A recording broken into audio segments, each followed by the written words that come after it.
The scent of that afternoon still clings to my memory. Sharp chemical antiseptic mingled with the yeast of old sandwich crusts. That was the perfume of 8 years in state care. 8 years navigating sterile corridors and a kaleidoscope of shifting caregivers. 8 years sleeping on vinyl-covered foam, living by timetables tacked onto corkboards. 8 years of understanding that home was just a vocabulary word for other people, not a reality for us. But that particular Tuesday in September broke the pattern. A 73-year-old stranger was waiting in the Riverside Children's Home lot, resting his weight against a Ford truck painted the shade of withered moss. He claimed to be my grandfather. He spoke of a Nebraska farmhouse and a specific rule about the cellar beneath his barn, a place absolutely off-limits to everyone. I was 16. My brother Theo was 12. We were on the precipice of discovering that our family history was nothing but a construct of lies and carefully kept secrets. I go by Marcy, though my file is Marceline. I've carried that name through 4 foster placements, 2 group homes, and finally here at Riverside, where Theo and I had spent the last 3 years in a holding pattern. I had given up on the idea of permanence ages ago. Forever was for the lucky kids, the ones with unblemished skin, perfect teeth, and empty case files. I carried a raised, glossy map of scar tissue on my left arm, branching out like a river delta. I earned it at 8 years old, dragging my 4-year-old brother through a window while our world went up in flames. Our parents didn't survive the fire. Firefighters said they were found in the hallway, fighting to get to our room. They never made it. Since that night, Theo and I were indivisible. Caseworkers figured out fast that splitting us up was non-negotiable. I drew that line in the sand the moment a couple showed interest in just him. They wanted the sweet little boy with the doe eyes and the hush in his voice. I told him I'd bolt. I promised the staff I'd steal him back. I even threatened to torch the new family's house, though I didn't truly mean it. Well, mostly didn't mean it. But they understood the threat. Where Theo went, I shadowed. Where I led, Theo followed. We were a singular entity, a matched set, 2 children with identical haunted stares and the same surname on the admission paperwork. Existence at Riverside wasn't malicious, but it lacquered. It was clinical. Life was a series of gears turning for efficiency, not affection. Rise at 6:30. Breakfast at 7. Class until 3. Mandatory study until 4. Recreation until supper at 6. Lights out at 9 for the littles, 10 for us older ones. The structure itself was a repurposed elementary school built in the 1960s, just mile after mile of pale green cinder block and linoleum that chirped under rubber soles. Our dormitory, shared with 2 others, held 4 steel-framed cots pushed against the walls and 1 window overlooking the asphalt. That window was barred, not to keep us in like convicts, but because a child fell out back in the 80s, and the county decided welding metal was cheaper than paying settlements. I had personalized my corner with clippings from old glossies. Mostly pictures of houses, not estates or palaces, just standard suburban homes with front porches, grass, and mailboxes by the curb. The sort of places where families actually lived, where kids returned from school to the smell of dinner cooking, where dads read the paper in recliners, where you knew you fit in. Theo covered his wall in his own sketches. Cyborgs, starships, and elaborate gears that defied physics. He possessed a genius for seeing how things connected, for grasping how individual components could build a greater whole. I didn't realize it at the time, but that talent was going to be vital. The population at Riverside was a mosaic of tragedies. Some kids were in limbo, waiting for families that would likely never arrive. Others were just passing through while their parents dealt with rehab or jail time or whatever crisis had shattered their home. A handful, like us, were true orphans with 0 options. We mastered the art of being invisible, of coasting, of surviving without flourishing. It was a defense mechanism that kept us safe inside, but one we'd struggled to shed when life finally offered us more. Then, 3 weeks prior to that September afternoon, our caseworker, Jean Patricia Chenen, summoned us and shifted our entire axis. Patricia was one of the decent ones. She made eye contact. She recalled small details from weeks ago. She seemed to view us as people, not just files in a backlog. When she pushed a beige folder across the laminate toward me, her face was composed, but a spark of something else danced in her eyes.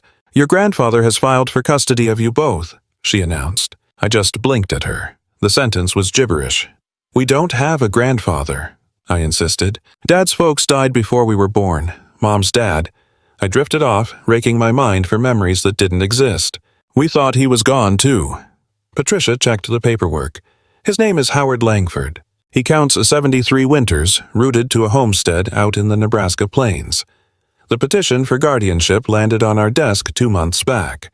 We spent the interim buried in red tape and vetting protocols. Then came the caseworker's pause. The slate was clean. Theo sat folded into himself next to me, shoulders drawn up tight, his tell for fear. Though 12, he looked fragile, a collection of sharp angles wrapped in silence. He figured out young that invisibility was the best shield. Why does he want us now? My question cut the air, sharp and bitter. Where was he for the last 8 years? Patricia studied me with a look that hovered on the edge of pity. The official record says he and your mother had a falling out. He claims he was in the dark about the fire until he paid a tracker to find her. The moment he found out she was gone and we were wards of the state, he filed the papers. Estranged. It feels too sterile a term for the wreckage that must have happened. Staring at the manila file on the desk, a heavy chill took root in my gut. A grandfather materializing after a decade of silence.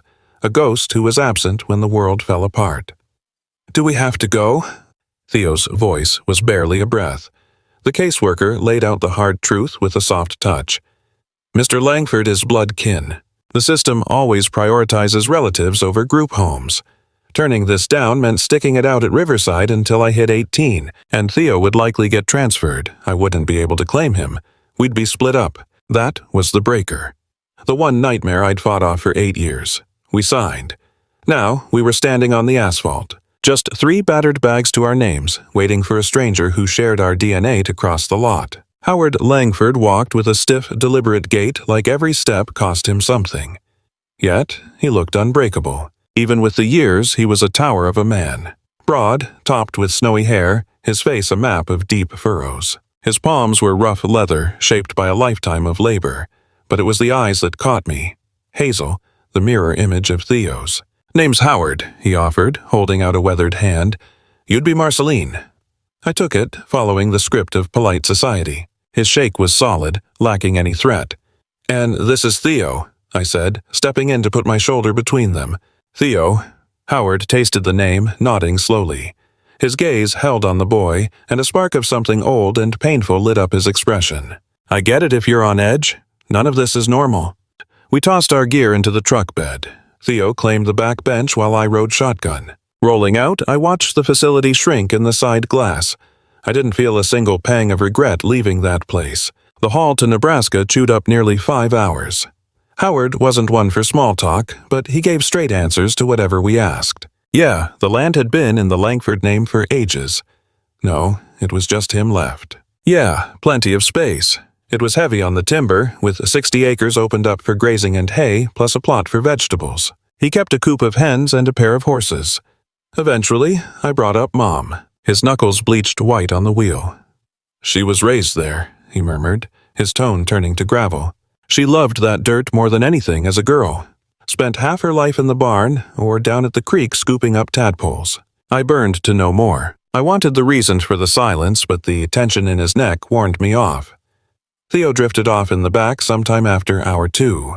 I kept my eyes on the shifting world outside. Concrete sprawl faded into subdivisions, then melted into open fields and woods.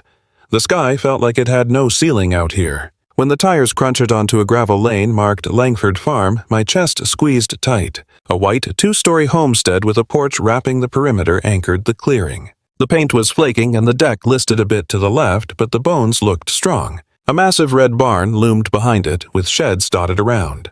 A thick wall of trees fenced us in. Ain't a palace, Howard muttered, killing the engine. But the roof is good, and there's room to breathe. Theo stirred as we stopped, blinking at the scenery. A flash of awe hit his face before his survival instincts clamped it down. The old man helped haul our duffels up the steps. Inside was tidy and sparse, scuffed timber floors and big panes of glass. The kitchen centered around a slab of a wooden table. A rock hearth dominated the living area. He led us up to a pair of rooms facing the road. Nothing fancy, but enough. A place to sleep, a dresser, a spot to work. It was the 4th door that snagged my gaze. Sitting at the end of the corridor, unlike the rest, this one was bolted shut. What lies behind that door? I pointed. Howard's face shadowed briefly. "That was your mother's sanctuary," he murmured. "The room has remained sealed since the day she walked out." He pivoted away, cutting off any further inquiry. Our first 7 days were defined by awkward silence. It was obvious Howard struggled with the abrupt invasion of 2 adolescents into his solitary existence. Dinner was a quiet ritual where he plated up plain, hearty nourishment without conversation. He walked us through the grounds, outlining the chores required to keep the place running. Yet, I sensed an undercurrent, a vibration that made the skin on my neck prickle. During that initial tour of the barn, past the horse stalls and the nesting boxes, I spotted a reinforced timber door in the rear, secured by a heavy-duty padlock. "What do you keep down there?" I ventured. Howard's posture went rigid. "Cellar," he clipped. "Just rusting machinery. Nothing for you to fret over." His eyes, however, betrayed a flicker of panic. On the 3rd afternoon, a local dropped by. Dorothy Hensley, she demanded we use Dot, was 70 years of resolve, with silver hair knotted tight and piercing blue eyes that cataloged everything. She marched in holding a foil-wrapped casserole like an offering. "So these are Caroline's babies," Dot breathed, placing the dish on the counter. "Lord have mercy, the girl is her living ghost." A shock went through me at the sound of my mother's name. "Your grandmother Eleanor and I were inseparable for 40 years, Dot reminisced. "We raised our broods side by side and buried our husbands within 12 months of each other." Her tone grew gentle. "She spoke of you two endlessly before the end. 5 years gone now. Cancer took her. She never gave up hope that Caroline would bring you home." I looked at Howard, but his expression had been scrubbed clean of emotion. As she prepared to leave, Dot caught my arm. "Howard is a decent man," she whispered, "but he is hauling a heavy load. Hasn't been right since Eleanor died. Locks himself in that barn tinkering with, well, nobody knows." She hesitated. "Grant him some grace. Maybe ask about his projects before you form a hard opinion." 2 weeks into our residency, I mustered the nerve to breach my mother's room. Howard was in town buying grain. I located the key atop the doorframe, resting where it had been gathering dust for decades. The hinges turned without a sound, admitting me to a space held in suspended animation. It was a museum of my mother's life from 20 years prior. A faded quilt covered the bed. Walls displayed band posters from the 80s alongside ribbons from science competitions. The shelves groaned under heavy volumes, primarily engineering and physics manuals. Then I discovered the note. Tucked in a drawer, it had been ripped in frustration, then puzzled back together as if the person who destroyed it felt instant remorse. The script was unmistakably my mother's. It was a fragment, just the 2nd page of a farewell. The words I read chilled my marrow. "I cannot stomach your profession. 37 years you have spent engineering death.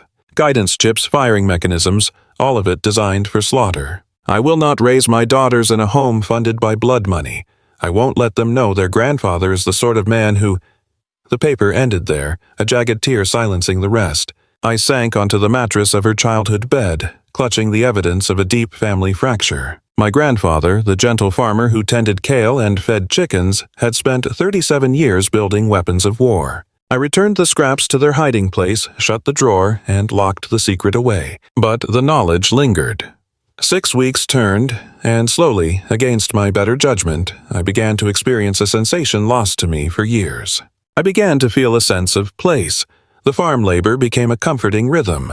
I mastered the cadence of rural living, rising with the sun, sleeping with the dark, bowing to the weather, and finding dignity in work that produced tangible results. After years in the system, where my actions felt invisible, there was something grounding about labor that left a mark on the world. Theo began to wake up, showing sparks of life absent since the fire. He found a kindred spirit in the local pastor's son, a boy named Isaiah. They bonded over graphic novels and dragons, but it was in Howard's shadow that Theo truly began to heal. Our grandfather was a natural instructor.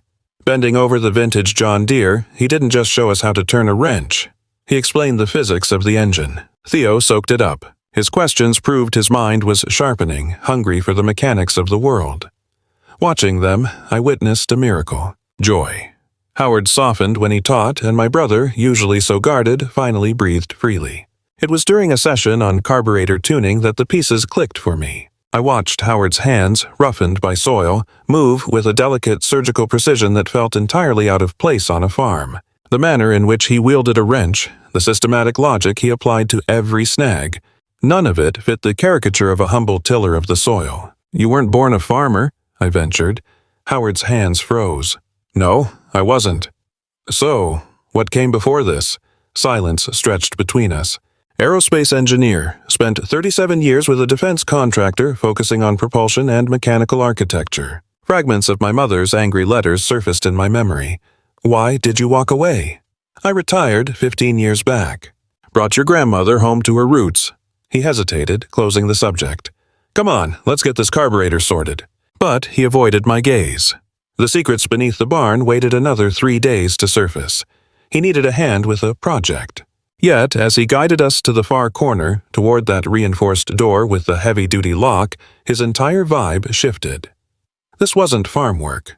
"Need to grab a component from downstairs," he muttered, fishing a key from his overalls. "Suppose it's time you two saw what's actually under the floorboards." The lock clicked open. He hauled the door back, exposing steep steps plunging into shadow. A switch flipped, and the underground flooded with artificial light. This wasn't a cellar, it was a sanctuary. A high-spec, professional engineering lab. The space was massive, easily 40 by 30 feet, with a concrete slab floor and walls decked out in pegboards holding specialized gear. Workstations lined the perimeter, every tool aligned with surgical exactness. Industrial racks groaned under metal stock, wire spools, circuitry, and plastic bins categorized with technical jargon. But the real story was the machinery. 3 metal giants anchored the center of the room. They looked like a hybrid of a factory floor and science lab, complex frames, mechanical guts, and panels alive with switches. "What is this place?" My voice was barely a whisper. As Howard descended, I watched his face change. The farmer's fatigue vanished, replaced by a quiet dignity. "This was my life before I hung up the badge. Mind wouldn't let me quit cold turkey. Built this sanctuary to keep the gears turning on my own terms." Theo was already gravitating toward the hardware. "Function?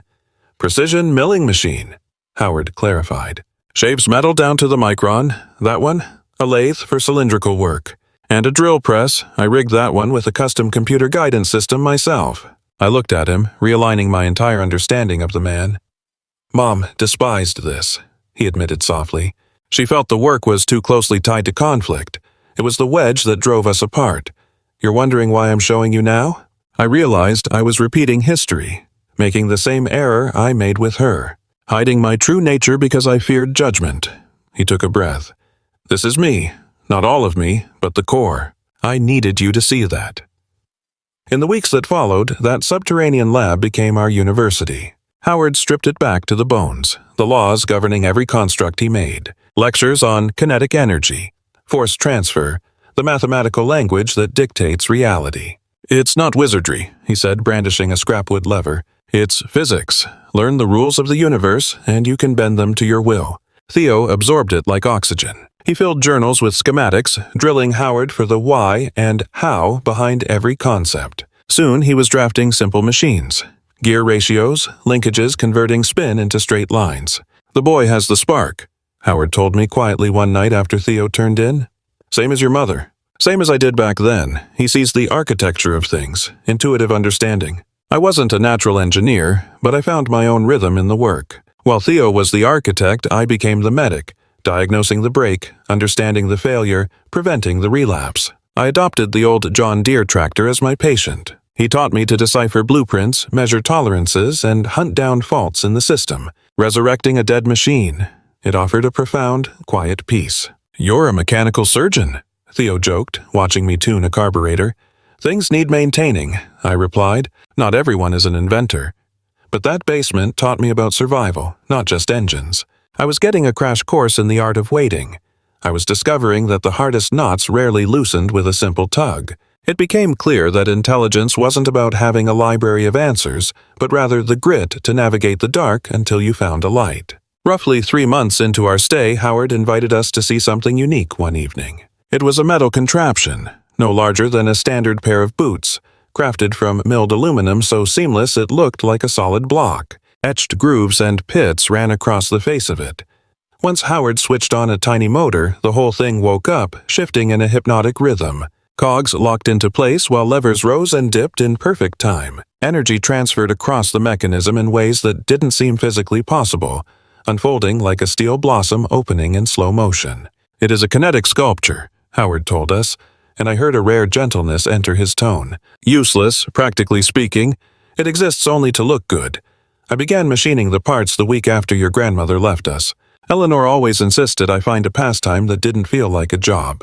She pushed for watercolors or planting roses, anything without math. He brushed his fingers against the cold metal. This was how I met her halfway. It requires precision, yes, but it won't hurt anyone or help a soldier. It is simply art.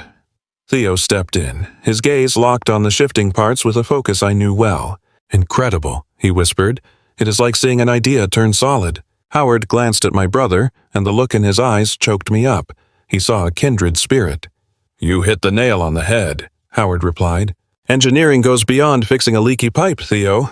It means grasping the laws of physics so well you can make reality do what you want. He stopped for a beat.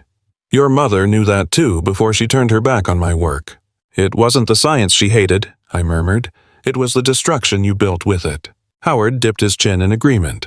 True, a subtle difference I failed to see until the damage was done. That is the reason for these sculptures. I need to show myself that the hands that built war machines can also make something lovely. The device kept spinning long after we killed the lights and went upstairs. I could feel the vibration through the floorboards, a rhythmic hum singing me to sleep in a tongue I was just starting to learn. Yet the basement held other secrets. Way in the back, past the lathes and saws, was a reinforced steel door sealed by a dial lock. I spotted it on day one, and I also spotted how carefully Howard steered us away from it. On sleepless nights, I sometimes saw an eerie blue glow bleeding out from under the threshold. Whenever I pressed him, Howard just shrugged and said, "Some work is not ready for the light of day." The truce we had built began to fracture the day Vernon Cobb showed up. He pulled up on a dreary November afternoon, piloting a glossy black luxury car that looked ridiculous on our dirt road. He was nearing 60, wearing an expensive suit and silver hair, with a grin that didn't touch his cold eyes. "Vernon Cobb," he announced. "I am an attorney. I represent a group that has been keeping a very close watch on this land." Howard ignored the outstretched hand. "I know your reputation, Cobb. State your business." "I am just here to facilitate a purchase, Mr. Langford. My backers are authorized to offer $750,000 for the deed.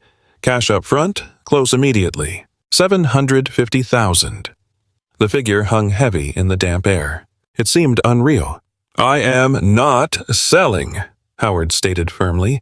"Everyone has a price, Mr. Langford." Cobb scanned the yard, his gaze stopping on the workshop. "Naturally, if you refuse a friendly deal, we have other methods. Zoning inspections, tax audits, hazardous waste inquiries. Are you threatening me?" "Just stating facts." Cobb turned to go, then pivoted to look at me. "You must be the granddaughter. Your grandfather has a colorful past.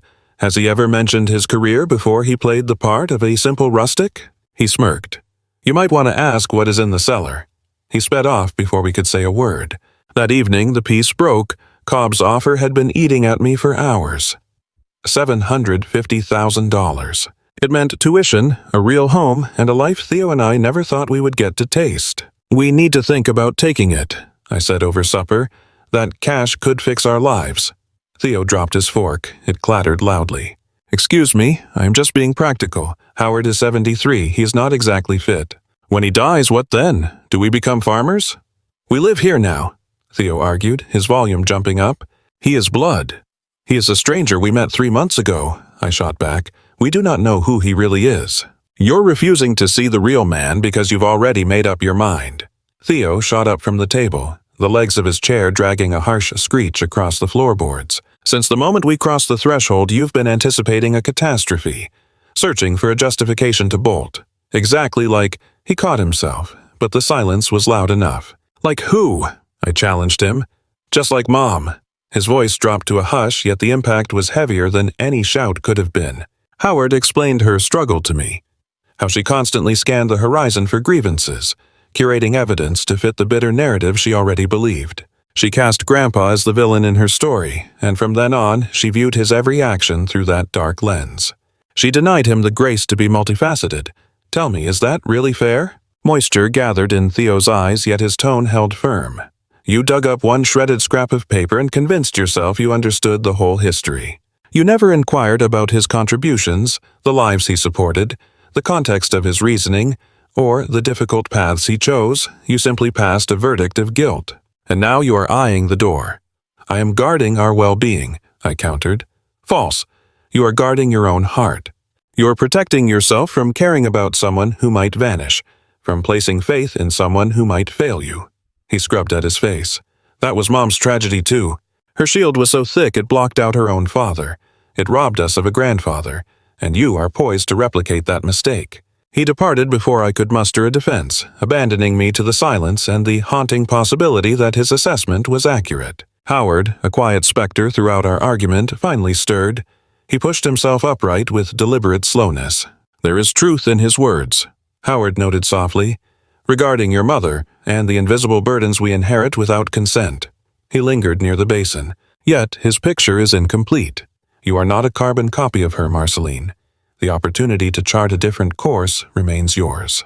I roused myself while the world was still dark the following day, drifting out to the solitude of the barn. Inside, the kinetic assembly continued its motion, the soft, rhythmic clicking offering a strange solace. I observed it for an age, letting Theo's accusations play over in my mind. Did her spirit reside in me? I tallied the emotional fortifications I had constructed as the years passed. The detachment I practiced with foster placements, the buffer zone I kept between myself and anyone capable of inflicting pain. I had conditioned myself to anticipate letdowns, wearing cynicism like a shield. These defenses ensured my survival. Yet, I had to ask, what was the price of that safety? I considered Howard, spending 11 years in solitary confinement within this basement, crafting beauty while the world above moved on without him. I pictured my mother penning an absolution that would only reach its destination 2 weeks past the point of no return. I mourned the silence where conversations should have been. Theo's assessment held water. I had been scanning for the emergency exit from the moment we unpacked. It wasn't a lack of desire to remain. It was the terror that staying implied potential heartbreak. Yet, in the tranquility of that space, mesmerized by the sculpture's perpetual loop, a truth crystallized. The very barricades I erected for self-preservation were simultaneously blocking out every genuine joy life had to offer. By the time Howard descended into the workspace an hour later, I remained rooted to the spot, the tracks of dried tears staining my face. I apologize, I whispered, cutting off his greeting, for the suspicion, for seeking an escape hatch, and for allowing my fear of personal injury to nearly inflict wounds on the rest of you. Howard offered no verbal platitudes. He simply bridged the gap and enveloped me in an embrace.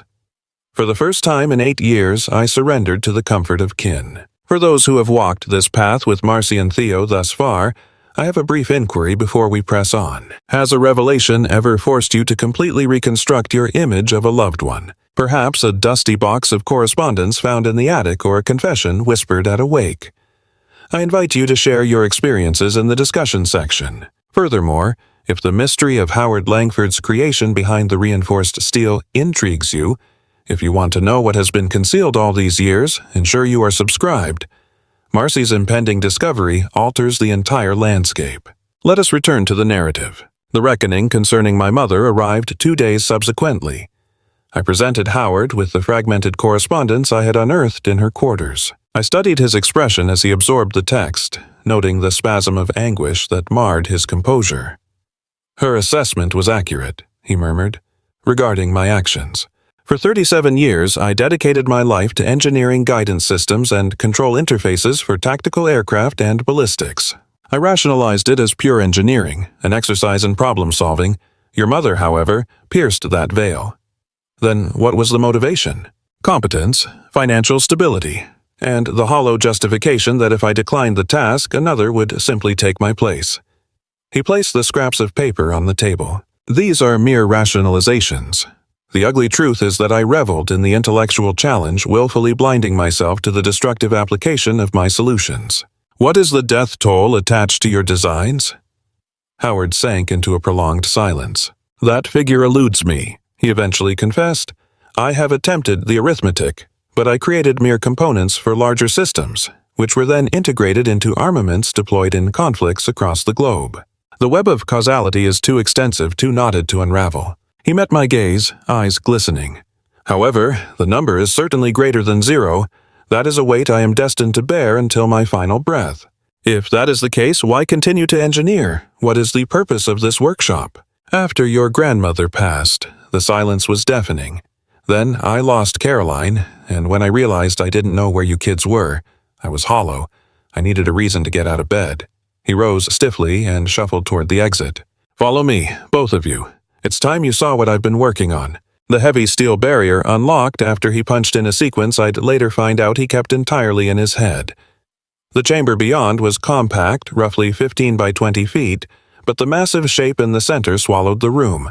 At a glance, it vaguely resembled a small plane, yet the architecture was alien to anything I'd ever encountered. The hull was smooth, crafted from some lightweight composite that shimmered like mercury under the overhead bulbs. Its wings were too short for normal aerodynamics. What really caught the eye, though, were the clear viewing ports running along the flanks. You wouldn't find a standard combustion engine here. Instead, there was an intricate lattice of spinning rings, surrounded by magnetic coils and a containment unit for what appeared to be plasma. It's a prototype, Howard whispered. A propulsion theory I drafted years ago.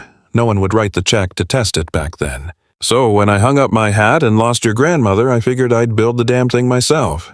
What did it cost? I pressed. $230,000. The deed to the house, my retirement fund, your grandma's life insurance policy. I even sold the logging rights to the back 40. He hesitated. Took 11 years to pool it all together. Theo stepped toward the machine, his face washed in awe. Will it fly? I've run the math thousands of times, bench-tested every component on its own. On paper, absolutely. The drive system creates lift using electromagnetic acceleration and stabilized plasma flows. It beats jet fuel by a mile, but you haven't taken it up, I noted. No, I'm 73 years old. One bad circuit, and there's no safety net. Plus, the authorities don't exactly hand out permits for this sort of thing. So you made a miracle, and it's just collecting dust in a basement. I built it to show I still could. My whole life was spent engineering weapons, things designed to end lives. I wanted to make something that gave hope. He gazed at the metal bird with genuine affection. Your mom and I, we used to sketch blueprints, he murmured.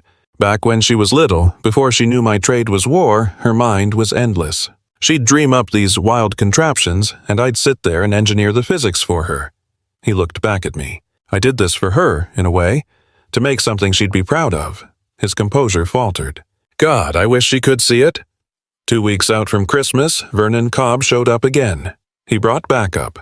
He served us with a mountain of paperwork, a formal petition claiming Howard Langford was senile and unfit to handle his estate. On the surface, the facts looked terrible. A decade of bizarre spending, high-grade alloys, sensitive electronics, remortgaging a debt-free property, draining the accounts, coupled with statements from locals about weird glowing lights and mechanical humming emanating from the barn.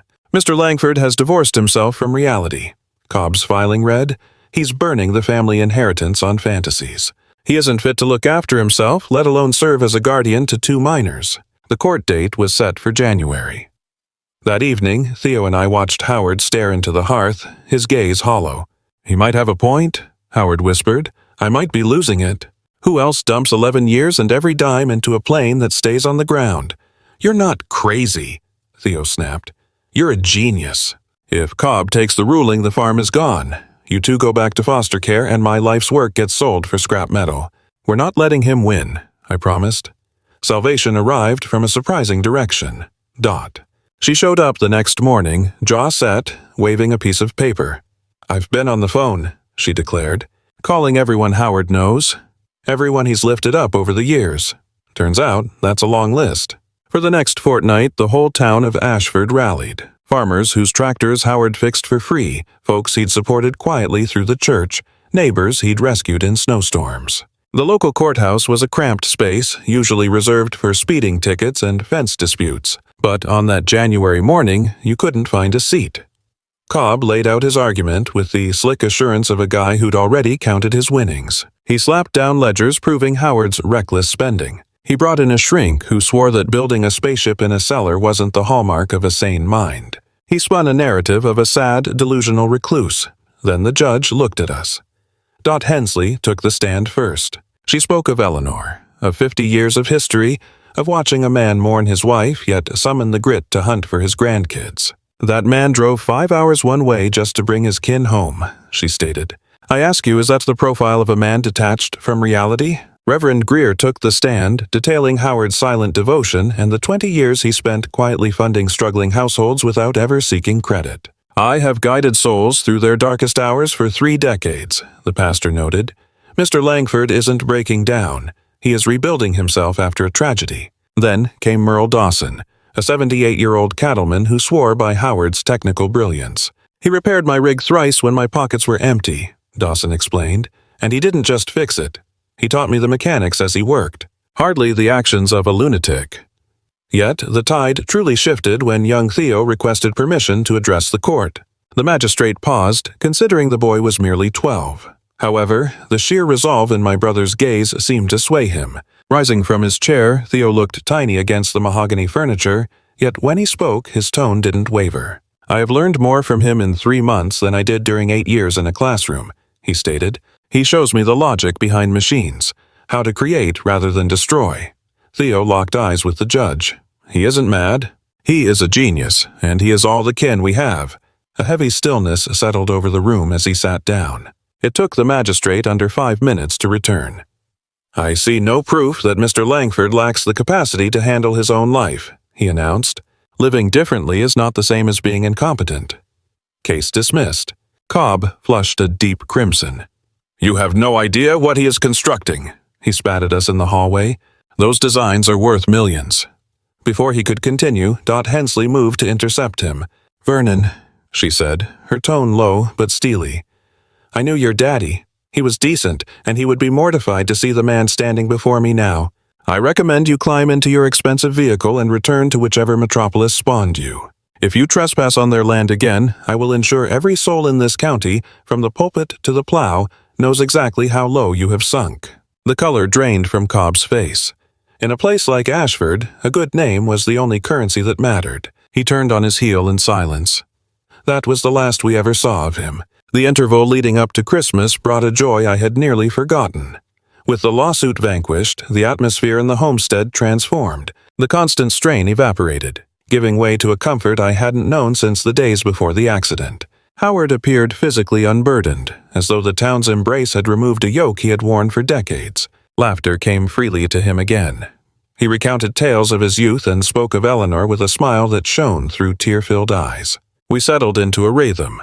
Dawn was for the workshop, where his lessons continued. Afternoons were spent tending the land, while evenings found us by the hearth, reading, shuffling cards, or resting in companionable quiet. Theo began constructing his own device, a miniature iteration of Howard's moving art. He devoted hours to it daily, his dexterity improving with every setting sun. "He will outstrip me eventually," Howard murmured one night, observing Theo calibrate a metal strut. "He possesses your mother's vision, tempered with a patience she lacked." "Tell me about her," I asked. "What was Mom like back then?" "Sharp," he replied, "headstrong and blazing with energy." A grin touched his lips. "She interrogated the world. Because I said so was never a valid reason in her eyes. She demanded the logic behind every edict." "Sounds draining," I noted. "It was," he admitted, "but it was magnificent. She forced me to evolve." His expression sobered. "But when she scrutinized my career, specifically the defense contracts, I found my justifications wanting. Rather than conceding the point, I put up walls." He shook his head in regret. "Hubris. It shatters homes." "I am thankful we found you," I whispered. "Late or not, I am grateful we are together." He reached out, clasping my hand. His fingers felt papery and frail compared to the strength they held when we first arrived. The fading was quiet but undeniable. "As am I," he replied softly, "beyond measure." Following the verdict, his vitality plummeted. The ordeal had exacted a heavy price, and his tired heart began to surrender. The physician prescribed pills and bed rest, but we understood the clock was winding down. He faced the end with pragmatic calm. "I am 73, he remarked one twilight. "I have outlasted my usefulness." However, the thought of his legacy vanishing was the one thing he could not abide. Consequently, he spent his remaining days transferring his wisdom. He tutored us on ledgers, estate management, and the handling of legal counsel. He connected us with his few confidants, but primarily he spoke. He chronicled his engineering past, designing satellite release triggers, landing hydraulics, and heat shields built for the inferno of re-entry. His mind had helped cast humanity's creations among the stars. Indeed, a portion of his genius had fueled the machinery of war. He no longer hid from that heavy reality. "Your mom was justified in her anger," he admitted one quiet evening. "I made calls I regret, but she was mistaken to think the engineering itself was the villain. The glitch was in my own heart." He fell silent, watching the embers glow. "I squandered 16 years letting ego dictate my life. 16 years I could have spent knowing the woman she became. 16 years I could have been part of your world." His composure cracked. "Don't repeat my history. If you mess up, own it. If you cause pain, apologize immediately. When pride builds a wall, smash it down before it becomes your tomb." A week before the holidays, Howard decided to lay all his cards on the table. He sat us down on the chop stools and handed over the keys to his kingdom. Every schematic, every note. He had compiled exhaustive manuals, testing logs spanning decades, and simulation data. "I've set up a trust fund," he explained. "The deed to the farm and all assets are locked in your names until you reach adulthood. The timber contracts and investments yield enough to keep the lights on and put you both through college." He met our eyes solemnly. "And the bird? My life's work. It's yours now, not as an obligation to complete, but as an inheritance to do with as you please." "We're not selling it," Theo declared instantly. "We're finishing the job." Howard's smile was a heartbreaking mix of relief and adoration. "You've already vindicated me," he murmured. "Just by standing here, by giving an old hermit a reason to look forward to tomorrow." 3 days out from Christmas, the envelope surfaced. I was helping Howard sort through his archives when I found a manila packet wedged at the back of a drawer. It bore a postmark from 8 years ago, sent from our old home address. The handwriting was unmistakably my mother's, yet the seal remained unbroken. "It came 2 weeks after the fire," Howard confessed when I presented it to him. His complexion turned ashen. "I couldn't face it. I wasn't strong enough." With shaking fingers, I slit the paper and withdrew the letter. She had written it 3 days before the accident. "Dear Dad, forgive me. I've wasted 20 years nursing a grudge against you. I finally see that most of that rage was directed inward. I hated that I walked away. I hated that I didn't try harder to bridge the gap. I hated that I let stubbornness steal my father. You were right. I was running away. And I was right that your inventions carried a cost you ignored. We were both flawed, yet we let that silence calcify between us. Mom called before she passed. She mentioned you were building something new, something redeemable. She said you were evolving. I don't know if I believe it yet, but I want to. I have 2 children now. Marceline is 8, Theo is 4. That they have never met their grandfather is a failure I own. I should have brought them home years ago. We are driving up this summer. I want my kids to know you. I want them to walk the land I walked, to understand their roots, to have a grandfather. I love you, Dad. I never stopped loving you. I just lost the words to say it. Your daughter, Caroline." The letter had arrived a fortnight after my parents perished. 2 weeks too late. Howard wept, silent tracks cutting through the grime on his weathered cheeks. "She forgave me," he whispered. "She was coming home."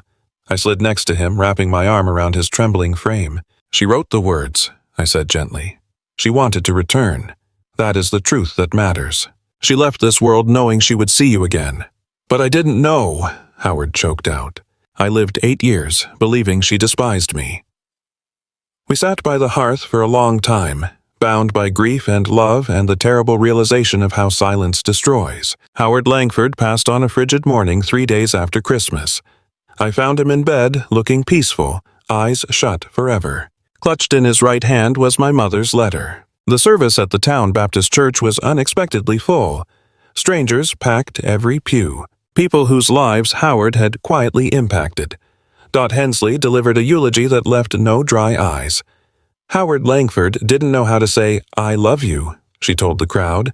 "He didn't use words, but he spoke volumes with his hands. Every motor he tuned, every check he wrote, every hour he poured into those grandkids, that was his voice." Afterward, Theo and I lingered at the graveside as the first winter flakes drifted down. "Where do we go from here?" Theo asked. I reflected on the lessons the old man had instilled in us. The mechanics of flight, the stewardship of land, the danger of pride, and the importance of legacy. "We stay put," I answered. "We finish school, we tend the farm." I took a breath. "And someday, when we're ready, we get that bird in the air." 3 years on, I am 19, a sophomore at the University of Nebraska tackling aerospace engineering. I drive the old Ford pickup home every weekend. Theo is 15, a high school junior crushing state science fairs with the very principles Howard left behind. Elite engineering programs are filling his mailbox with offers, yet he is adamant about earning his degree locally. The homestead has evolved over 3 years, but the foundation holds true.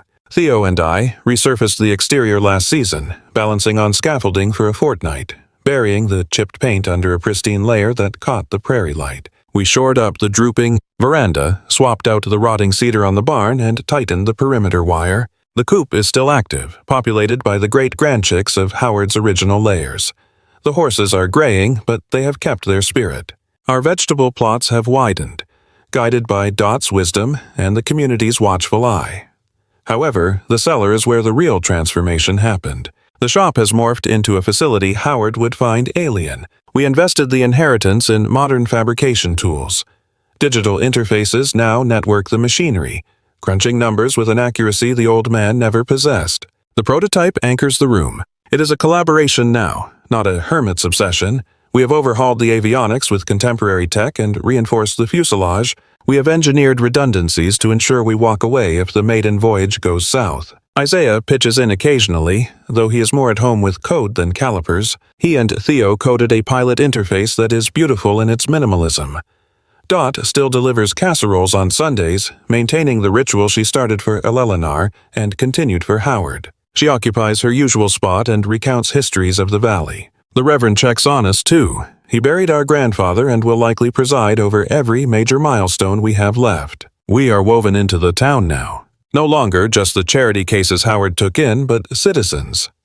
Theo tutors math at the primary school. I pull shifts at the supply depot, earning my keep and absorbing the rhythms of the harvest. I unearthed a document in the archives recently, a missive he penned but never mailed. Marked for us, written the evening of his passing. To Marceline and Theo, by the time you see this, I will be history. Apologies for the abrupt exit. I had more lessons to give. I dedicated 37 years to constructing weapons. I lost 16 years with my daughter because my ego was too fragile to apologize. I spent 8 years ignorant of her forgiveness, just squandered daylight. But watching you two blossom these past months, I grasped a truth. History is static, but tomorrow is blank. You inherit my expertise, you inherit my gear, you inherit the mission. Crucially, you have a partner. You can construct what I failed to. A household that communicates, that offers grace, that values connection over pride. I love you both, words I should have voiced more often. I am leaning on the rail now, witnessing the twilight burn across the Nebraska plains, washing the sky in hues that still steal my breath. Theo is downstairs running. Diagnostics. Creeping closer to the moment we validate the old man's theory. For 8 years as a ward of the state, I thought I was an island. No kin, no anchor, no sanctuary. I was mistaken. I had a grandpa building a legacy for 11 years in the dark. A grandma who kept my memory alive. A mom whose absolution arrived post-mortem. And a town of strangers who became a safety net. Howard claimed mechanics was his dialect of affection. I am fluent in it now. It is not just about gears. It is realizing care does not always look soft.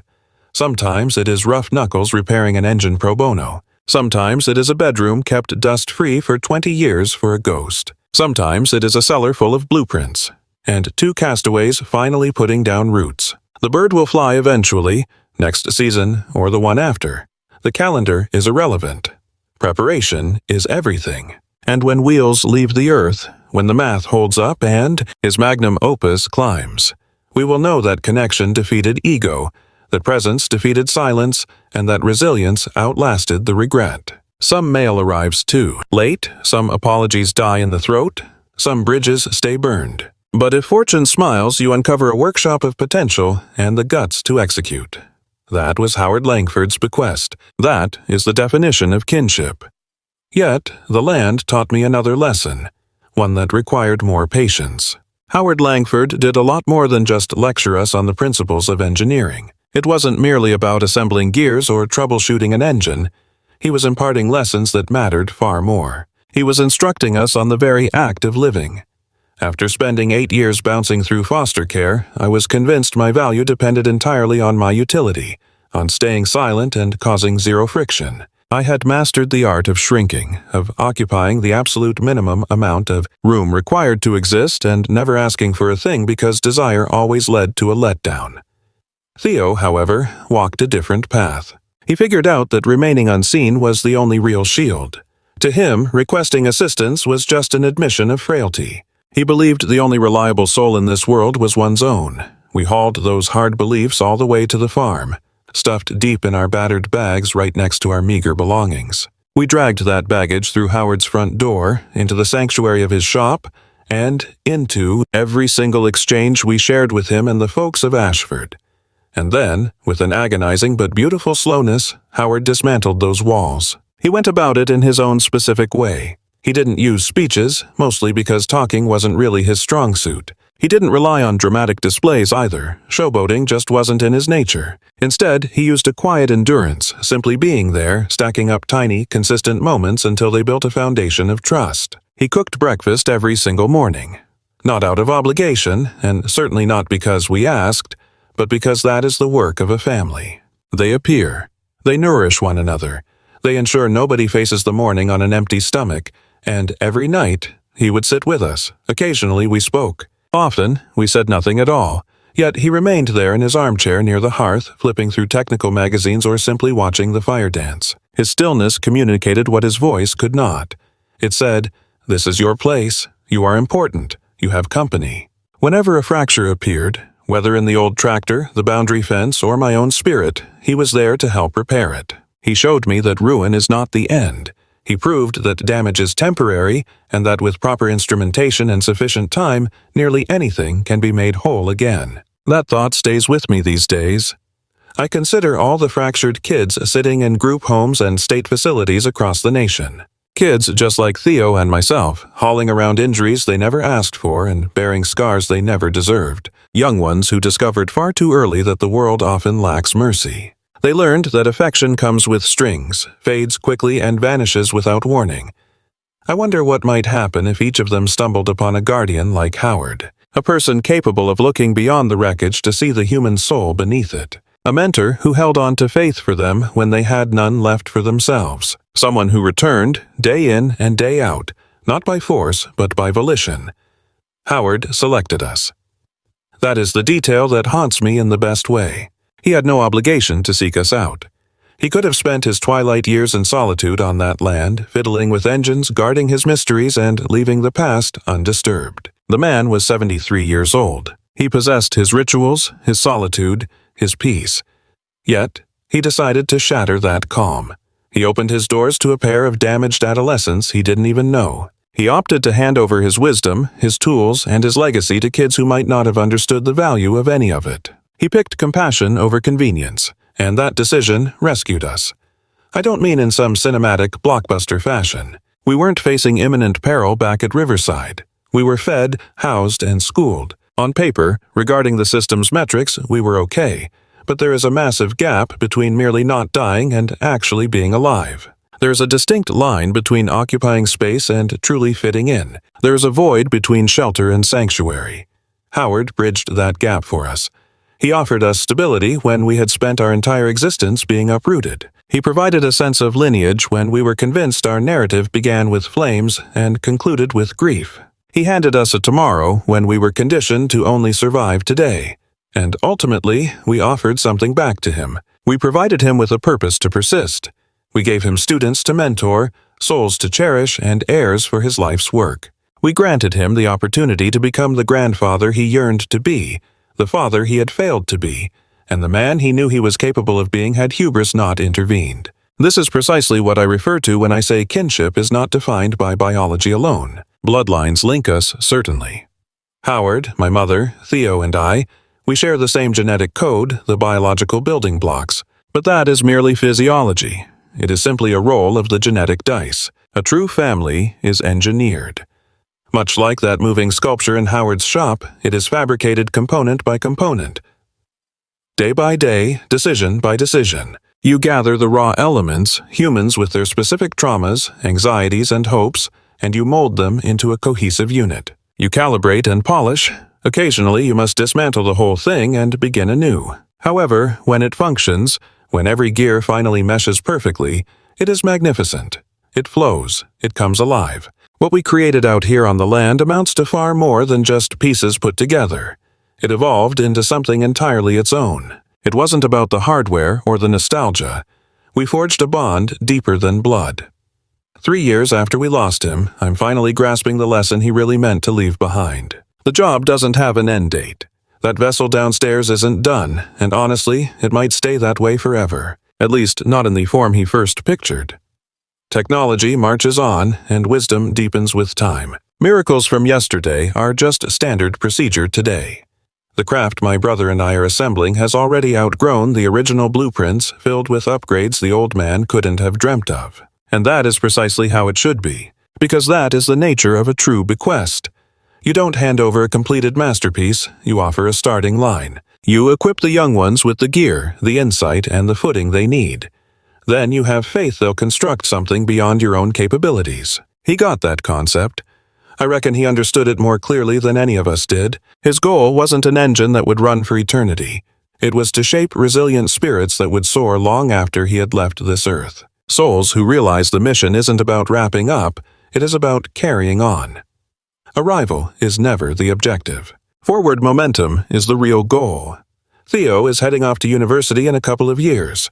Could be MIT, perhaps Stanford, or someplace we haven't even considered. He is going to absorb wisdom Howard never encountered and master talents the old man never possessed. Standing on the foundation laid before him, he will touch summits our grandfather only saw in his sleep. And, eventually, it will be Theo's turn to mentor another soul. Could be his own kids, a classroom of students, or just a curious stray who walks into the shop asking what makes the gears turn. That wisdom will flow down through the ages, a seamless lineage of discovery and affection, manifested in the objects we create with our hands. That is what it means to live forever. Not the superhero version or some magic spell to stop time. I am talking about true endurance. The type where fragments of your soul survive in others, in the lessons taught and the care bestowed upon those you impacted. The man himself has passed on. His remains are resting beside Eleanor in the local graveyard, marked by a modest stone that hardly tells his story. Yet his presence fills this very kitchen where I sit. He inhabits the shop where Theo works, living on in every tool purchased, every method demonstrated, and every yarn spun. You can find him in the legal papers he set up to guarantee our safety. He exists in the bonds with neighbors who watch over us, and in a town that welcomed us simply because they cherished him first. I carry him in how I tackle obstacles, in the stillness I have cultivated, and in knowing that affection is often constructed rather than said aloud. You see him in Theo, too, just by watching the way my brother's hands maneuver during a job. It is in his curiosity, and within that sharp intellect the old man spotted, fed, and guided toward the light. He is omnipresent and permanent. That is the true bequest, not the land, the garage, or even the flying machine. The actual gift was the certainty of being cherished. Knowing we counted, that someone looked at us, really looked, and decided we were worth the rescue. That is something every kid is owed. They all need to feel worthy of another's hours, sweat, and devotion. Everyone should have a guardian like him, a person who remains present, constructing a future alongside them with daily endurance. Sadly, it is a luxury not everyone receives. I am well aware. I spent 8 years learning that hard truth, but for the lucky ones, it shifts their entire world. Let me describe the moment we eventually get that bird in the air. We aren't there yet, still running diagnostics, still tweaking, still getting ready. Yet, I have played the scene in my head so often it feels like a recollection of a future event. Picture a dawn in early June, with the Nebraska horizon painted that specific infinite azure. My brother will take the pilot's seat. His grasp of the mechanics beats mine, and his nerves are steelier. It is what the old man would have preferred.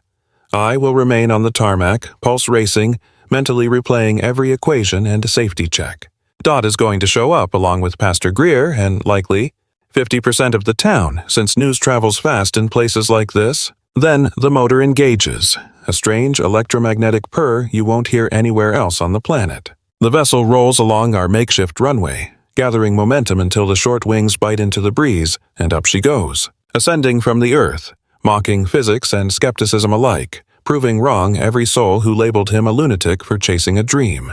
She will soar into the open expanse, bearing the weight of 11 years of toil, $230,000, and the persistent faith of a relentless man. And somewhere out there, I have no doubt, he will have his eyes on us. Not as some phantom or spooky apparition. I'm not sure what waits for us on the other side, but I am certain that when that engine starts, everything he ever showed us will be right there. The laws of aerodynamics, the mechanics, the pure devotion, it all combines to lift that craft. You'll see him in the math.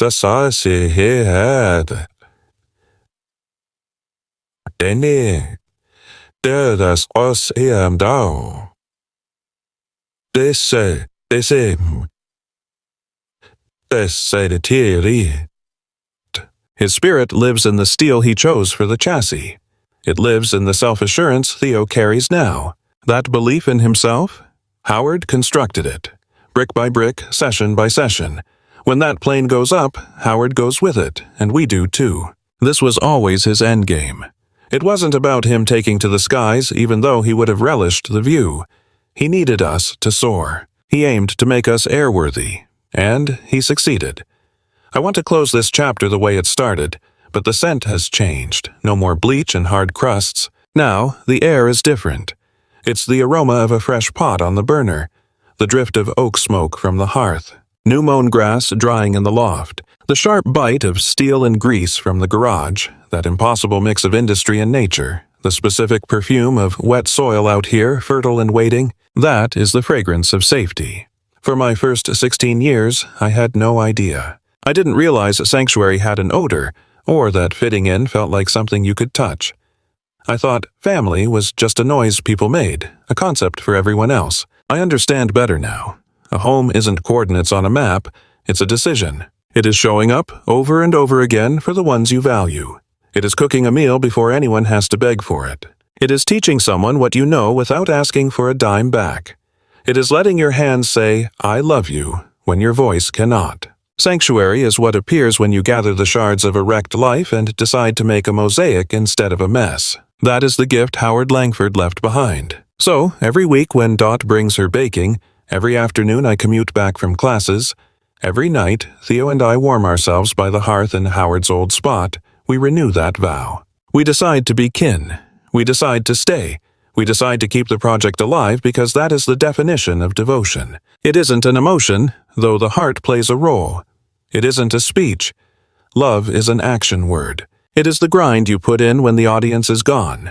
It is continuing when quitting makes sense, when the universe offers 1,000 excuses to walk away. It looks like a scientist dedicating 11 years and every last cent to a contraption that might stay grounded, simply because the construction was a prayer. It looks like 2 stray kids remaining on a homestead in the Midwest, when they could have stolen the cash and vanished because they found something worth more than security. It is a town packing the gallery at a trial to stand by a good man, just because that is what neighbors do. It is a woman penning absolution that gets there after the funeral. But the arrival still counts, because the sentiment was released into the world. It is the whole picture. Every fracture, every repair, every resolve to move forward when halting is the easy path. This is the legacy of this land. It is the chronicle of Howard, Eleanor, and Caroline. It is my truth, and Theo's, and perhaps yours as well. We all have cellars packed with things we hide. We all have messages we delayed sending. We all have folks we pushed away out of arrogance or terror. But the clock hasn't run out. It never does. If there is breath in your lungs, you can alter your course. You can extend a hand. You can still create. That was Howard's lesson. So I am asking you, do not hesitate. Do not let your ego rule you. Send the note while they can still read it. Locate your tribe, construct your circle, put in the effort. And one day, if fortune smiles on you, you will find yourself on a veranda at dusk, watching the horizon burn with colors you never imagined. You will realize you fit there. You will feel cherished. You will know you have arrived. I appreciate you sticking with us from the beginning. From that asphalt lot at Riverside to these wooden planks in the heartland, you have walked this path beside us. If this narrative resonated with you, it would mean the world to me if you joined our subscriber family. We talk about kinship, fresh starts, and discovering your place in the world. I will leave you with a thought. What is your project? It does not have to be physical, though manual labor is good for the soul. But what are you engineering with your hours, your focus, your affection? What will remain when you are gone? What wisdom are you handing down? What shattered things will you help restore? Let me know below. I go through all of them, and I have faith in every individual who stops to tell their tale. Because that is our mission here, right? We are assembling something. One narrative, one reply, one bond at a time. We are gathering a group who knows that biology doesn't define family, that a house isn't always a home, and that love is heavy lifting. We are constructing a clan, and I am so glad you are in it. My deepest gratitude to you. Thank you. If a familiar face has been on your mind, or there is a message you have hesitated to send, let this be the moment you finally bridge that distance. There is no promise of tomorrow, so reach out now. Far too often, our words find an empty room because we waited too long. Ensure yours are heard while it still matters. I will catch you in the next one.